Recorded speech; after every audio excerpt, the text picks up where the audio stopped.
Mambo Italiano, hey mambo, mambo Italiano, hey mambo. Mambo Italiano মানে ঈশ্বরের সঙ্গে কথোপকথন। একটা রোববার আমার বেশ মনে আছে, আমি কলকাতা শহরে এই দক্ষিণ কলকাতায় এই বাড়ির লিফটে উঠে নামছি, দরজায় নক করছি, তার আগেই একটু দাঁড়িয়ে গেলাম। ভেতর থেকে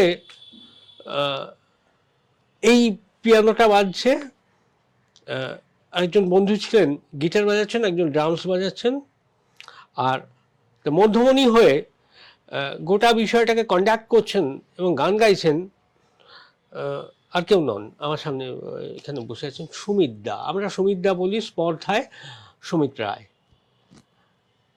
সুমিত দা এটা অদ্ভুত গানের ঘর, যেখান থেকে গান তো সৃষ্টি হয় সর্বত্রই, এবং অনেক সঙ্গীত শিল্পীও তৈরি হয়েছেন। আমরা মানে আমাদের যে গানটির যে একটা আড্ডা হয়, এটা নির্ভেজাল আড্ডা, কিন্তু আমার মনে হয় আমাদের গত এক বছর ধরে যা যা এপিসোডস হচ্ছে, যারা এসেছেন তারা কিন্তু নিছক একটা এন্টারটেনমেন্টের জন্যে কিছু বলছেন না। তাদের যে শিল্পী সত্তা, তাদের যে ইটারনাল ফিলিংস, ইটারনাল অ্যাপ্রোচ মিউজিকের মধ্যে, তারা কিন্তু সেইটা বারবার তুলে আনছেন। আর এটা আগামী দিনে হয়তো ভীষণভাবে জরুরি হবে। সুমিতদা,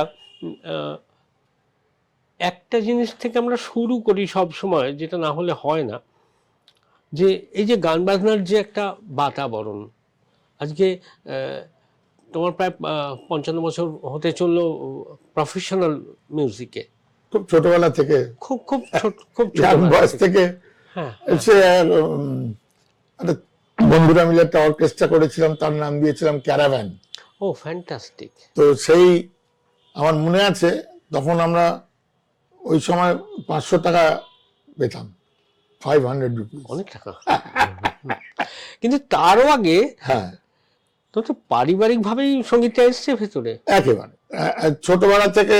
একেবারে আমার মা খুব ভালো গান গাইতেন, বাবা তবলা বাজাতো, সেই থেকে একদম গানের বাড়ি, বড় বড় নাম করা আর্টিস্টরা আসতো, শ্যামল মিত্র, মানবেন্দ্র মুখোপাধ্যায়, রামকুমার চট্টোপাধ্যায় থেকে নিয়ে অনেকে।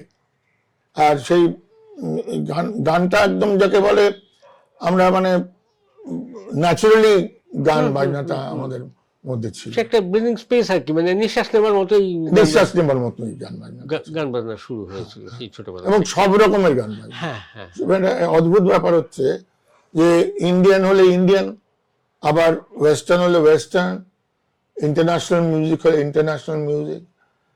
এটা হিউজ ইনফ্লুয়েন্স। এবং বাড়িতে তবলা, হারমোনিয়াম, পিয়ানো এইসব থাকাতে একটা ন্যাচারালি একটা ইন্টারেস্ট গ্রো করেছে আমাদের। আমি, আমার বোন, তারপরে আমার দাদা আগে, অনেক আগে বাইরে চলে গেছে, দাদাও ভালো গান গাইতো, তো মার সাথে আমি একসময় তবলাও বাজাতাম। তো এই করতে করতে গান বাজনা শুরু হয় আর কি। সেই শুরু, আর সেদিন থেকে আজকে অবধি সেটা অক্ষুণ্ণ রয়েছে, একদম থাকবেও, ঠাকুরের কৃপায় থাকবে, অবশ্যই অবশ্যই থাকবে, অবশ্যই থাকবে। আমাদের একদিন গল্প হচ্ছিল সুমিতদার সঙ্গে, সুমিতদার মধ্যে এই যে একটা ওয়েস্টার্ন মিউজিকের বা ওভারঅল আজকের দিনে যাকে গ্লোবাল মিউজিক বলা হয়, তার ইনফ্লুয়েন্সও ওই বাড়ি থেকেই, এবং রেকর্ড প্লেয়ার, রেকর্ড, একেবারে একেবারে মানে রেডিওতেও অসাধারণ সব অনুষ্ঠান। রেডিওতে চেয়েও আমি বলবো আমার এই রেকর্ডটা, আমার বাবার এই রেকর্ড কালেকশনটা অসামান্য, অসাধারণ রেকর্ড কালেকশন ছিল। সেখানে যেরকম নাজাকাত সালামাত ছিল, সেখানে ভীমসেন যোশী ছিল, সেখানে আবার রবিশঙ্কর ছিল, ইহুদি মেনিয়ন ছিল, তারপরে Nat King Cole, Harry Belafonte, Jim Reeves, Frank Sinatra, Dean Martin থেকে নিয়ে আরম্ভ করে, এবং তাছাড়াও instrumental music, wild rhythms of Jack Costanzo, bongo and tumba, এইসব মানে it's amazing history, amazing. Amazing history. মানে একটা ছোট ছেলে সে যখন বড় হচ্ছে এগুলোর মধ্যে, হ্যাঁ। মানে সে প্রায় একটা ট্রাভেল করে যাচ্ছে মিউজিকের সঙ্গে, একেবারে কমপ্লিটলি। মানে সেদিক থেকে কিন্তু মানে বলতে পারি যে বাবাই প্রথম সঙ্গীত গুরু, কিন্তু মানে সাবকনসিয়াসলি তো ঢুকছে, মা তো, মা, হ্যাঁ কারণ এগুলো শোনানোর পেছনে একেবারে অসম্ভব। এবং আমি এটা বলছি যে শ্যামল মিত্র মাঝে মধ্যে ফোন করতো যে কি আজকে নতুন কি নিয়ে এসছে বল, তাহলে আসছি। রাত্রি 11টায় চলে এলো। দেখো আমরা জানি না, মানে সাধারণ মানুষ তার পক্ষে জানা সম্ভব না। শ্যামল মিত্র সবাই জানে উনি একবারে বাংলা আধুনিক গান করেন, তার মানে বাঙালির সিগনেচার সং, একদম রবীন্দ্রসঙ্গীত গাইছেন, নজরুল গীতি গেয়েছেন এবং অজস্র আধুনিক গান, সিনেমা। সেই মানুষটা এই ধরনের গান বাজনার প্রতি নতুন কি এসছে সেটা শোনাতেই হবে। হ্যাঁ, মানে ওনারাও ইনফ্লুয়েন্স হচ্ছেন না এগুলোর মধ্যে দিয়ে, এগুলোর মধ্যে দিয়ে।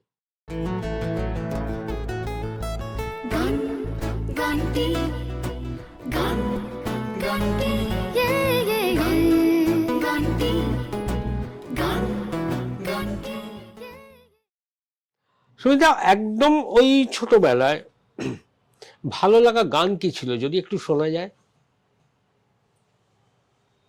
পাগলা মা, আমার মা গাইতেন পাগলা মনটারে তুই বাদ। আহা, আমরা একটু শুনি না? ও আমি ঠিক ভালো করে এটা গাইতে পারি না। না ঠিক আছে, শুনি। হ্যাঁ, এটা সি দাও। সি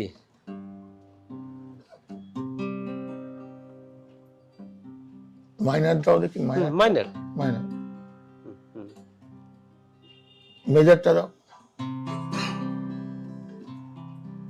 মাইনারই আছে। পাগলা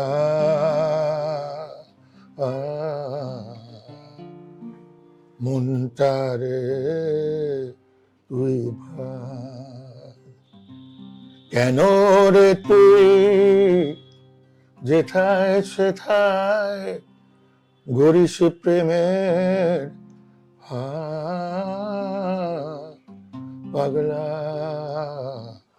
মনটারে তুই ভাব। কি অপূর্ব! একেবারে এই গান যতবার আমার মা গলায় শুনেছি, অন্য কারোর গলায় এত ভালো লাগেনি। সেটা শিশু মন থেকে মানে বসে যাওয়া ভেতরে তার সেই একদম অ্যাপ্রোচটা। কিন্তু পাগলা খুব মনটাকে বাঁধতে পারেনি কিন্তু পরবর্তী সময়। না, সেই থেকে পাগলই হয়ে গেছি। Mad for music. হ্যাঁ, ম্যাড ফর মিউজিক। সবাই যদি সুস্থ থাকি তাহলে পৃথিবী কোন আর্ট ফর্ম নিয়ে বাঁচবে? একেবারে কোন আর্ট ফর্ম নিয়ে বাঁচবে? তো এই করতে করতে আস্তে আস্তে বড় হওয়া, একদম আস্তে আস্তে বড় হওয়া, মানে মিউজিকের সঙ্গে। আচ্ছা, যখন ধরো একটা ট্রান্স পিরিয়ড যাচ্ছে, যে একবারে কৈশোর বয়স থেকে যখন যুবক হচ্ছ, সেই সময় তো আরো তখন তো বাইরের মিউজিকটা তো ইনফ্লুয়েন্স করছে বিভিন্ন রকম, প্রচুর প্রচুর প্রচুর। এবং কলকাতায় ওই সময় অসাধারণ সব ব্যান্ড ছিল, গল্প শুনেছি।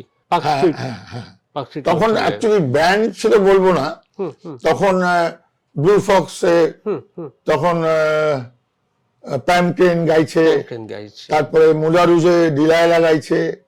সেই সময় একটা ইনফ্লুয়েন্স আমার বলবো ভীষণই হয়েছে, কারণ বাবা ওই ইয়াং বয়স থেকে আমাকে ওখানে ওসব জায়গায় নিয়ে যেত। এবং এই যে মুলারুজ একজন বঙ্গ প্লেয়ার ছিল ফিলিপ পিটার্স বলে, আমার মনে হয় পৃথিবীর মধ্যে one of the best bongo player. সে আমাদের বাড়িতে প্রায় আসতো, আমার সাথে প্রোগ্রামও করেছে অনেক, ফিলিপ পিটার্স। এবং ওই সব জায়গায় গিয়ে আমি যখন মুলারুজে যেতাম, তখন আমি উঠে 2-3টে গানও গাইতাম। আমার এখনো মনে আছে ইয়াং বয়সে। এবং আমার বাবা খুব এনজয় করতো, এবং বাবার বন্ধুরা সবাই মিলে we used to have a terrific time. দুর্দান্ত। পিয়ানোটা খোলা আছে তো, আমরা ওই সময় একটুখানি গান শুনি না, যা ইচ্ছে। Each time I put into a kiss, are your music divine? Bésame, bésame mucho. Love me forever and say that you'll always be mine. এটা আমার খুব ফেভারিট গান। এবং এরপরে I must share with you, তখন শ্রাবন্তী তখন সবে উঠছে, আর শ্রাবন্তী আর আমি দুজনে ডুয়েট গাইছি প্রথম একটা প্রোগ্রামে দুজনে, পুলক দা এটার বাংলা করেছিল, কে তুমি কে তুমি এলে যখন আমি ডাকি তোমার সারা কেন পাই না, কে তুমি এলে এমন তোমার পেলে দূরে যেতে আর চায় না। ও এটা শ্রাবন্তীর আমার প্রথম গান স্টেজে, পুলক বন্দ্যোপাধ্যায় লিখেছেন এই গান। পুলক বন্দ্যোপাধ্যায় এটা লিখেছিল এবং শ্রাবন্তী আর আমি প্রথম স্টেজে গাইছি এটা। বাহ বাহ বাহ। আজকেও যদি সুমিত রায়ের পরিবারকে বলা হয়, মানে আমাদের সেই ছোটবেলায় দেখা এবং এভারগ্রিন মুভি যেটা হ্যাঁ, সাউন্ড অফ মিউজিক ফ্যামিলি, সেটা বলা যেতেই পারে। এই কারণে বলা যেতে পারে আমার ছেলে completely into music in Bollywood, নিজে কম্পোজার, নিজে রাজেশ ও কম্পোজ করছে, গাইছে, ও আমার সব রকম গান গায়। ওর ওয়াইফ পৃথা মোহব্বতে, বীর যারা এসব ছবিতে গান করেছে। ওর দুই মেয়ে দুর্দান্ত গায়, তারা অনেকগুলো, আমার একটা রিসেন্ট ছবিতেও তারা গেয়েছে। ও ফাইন। তার মানে এই ধারাবাহিকতা চলছে এবং চলবে, এটাও চলবে। মানে আমরা বলতে পারি এটা গান অন্তহীন পরিবার। থাকুক এইভাবে। সঙ্গীত তো সমৃদ্ধি হয় সঙ্গীতকে নিয়ে, কারণ যেহেতু একটা কথা মাঝে মাঝে মনে হয় যে অ্যাজ এ সিনিয়র, সেটা তুমিও বলতে পারবে, কিন্তু আমরাও দেখছি এখন যে মিউজিকটা আজও কোথাও একটা সেকেন্ডারি সাবজেক্টের মধ্যে রয়ে গেছে মানুষের কাছে। শুধুই একটা এন্টারটেনমেন্ট, এর পেছনে তো বিরাট একটা শেখার জায়গা থাকে, প্রচুর লার্নিং প্রসেস একটা। নিশ্চয়ই নিশ্চয়ই। এবং কোথাও একটু বেসুরো বাজলে, বেসুরো গাইলে লোকের কানে লাগে যে জিনিসটা, একদম একেবারে তাই। এটাকে তুমি কিভাবে এক্সপ্লেন করবে? এই শেখাটা তো খুব জরুরি। না, এখন সেরকম হলে আবার কম্পেয়ার করলে, যেরকম পাগরটি এত বড় গাইয়ে জীবনে কোনোদিন গান শেখেনি, কিশোর কুমার কখনো গান শেখেনি। হ্যাঁ, কিন্তু অন্য এরা হচ্ছে একদম এরা কিংবদন্তি, মানে এরা এদের ভগবান ওই দিয়ে ওটা পাঠিয়েছে, একেবারে তাই। সুতরাং আর শেখা মানে কি, হ্যাঁ, তো ইন্ডিয়ান ক্লাসিক্যাল বা ওয়েস্টার্ন ক্লাসিক্যাল হলে 100% শিখতেই হবে, শেখা বিশেষ প্রয়োজন। কিন্তু ক্লাসিক্যাল বাইরে যেরকম ফোক আর্টিস্টরা সেরকম কিছু শেখে না, পরম্পরায় শেখে। আমার হ্যাঁ এইটা বলছি যে কোনো না কোনো জায়গা থেকে তো শিখে। হ্যাঁ, নিশ্চয়ই। খাতায় কলমে হয়তো সবসময় নোটেশন করে, কিন্তু একটা গার্জিয়ানশিপ তো দরকার হয়। অ্যাবসলিউটলি তাই, অ্যাবসলিউটলি। যেটা ধরো আমরা পেয়েছি বা পেয়ে থাকি তোমাদের মতো মানুষদের কাছ থেকে, ভাই all of the Guru Carlton কিটো, তার কাছে আমি ফর্মালি শিখেছি। ধরো তোমার এখানে আসছি যখন, তখন এখানে দেখছি গানের যে ধরনের ওয়েস্টার্ন মিউজিকের সঙ্গে তার অ্যাকম্প্যানিমেন্ট, তার ভয়েসিং গুলোই আলাদা হচ্ছে, ডিফারেন্ট। বটেই, অ্যাবসলিউটলি। ওয়েস্টার্ন মিউজিকটা ইটস আ ডিফারেন্ট আর্ট, মানে সবাই এটা পারে না, কমপ্লিটলি ডিফারেন্ট আর্ট এটা। ইন্ডিয়ান মিউজিক তো তার জায়গায় স্বমহিমায় রয়েছে। একদম একদম।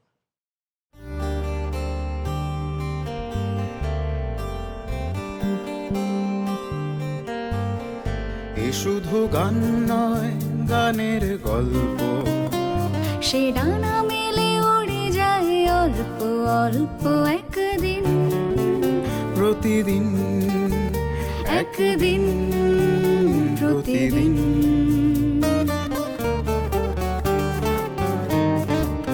কেন সে গান গায় সে কথা অজানা, সে স্বর সন্ধির সন্ধিতে নিশানা।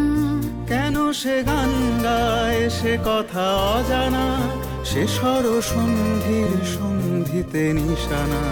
সে কাকে ডাকে কে মনে রাখে, আলো ছায়া মাখা হারানো দিন। সে শুধু গান নয়, প্রাণের স্পন্দন, যার কথা মালা হয়ে ওঠে চন্দন সুবাসে প্রতিদিন, একদিন প্রতিদিন।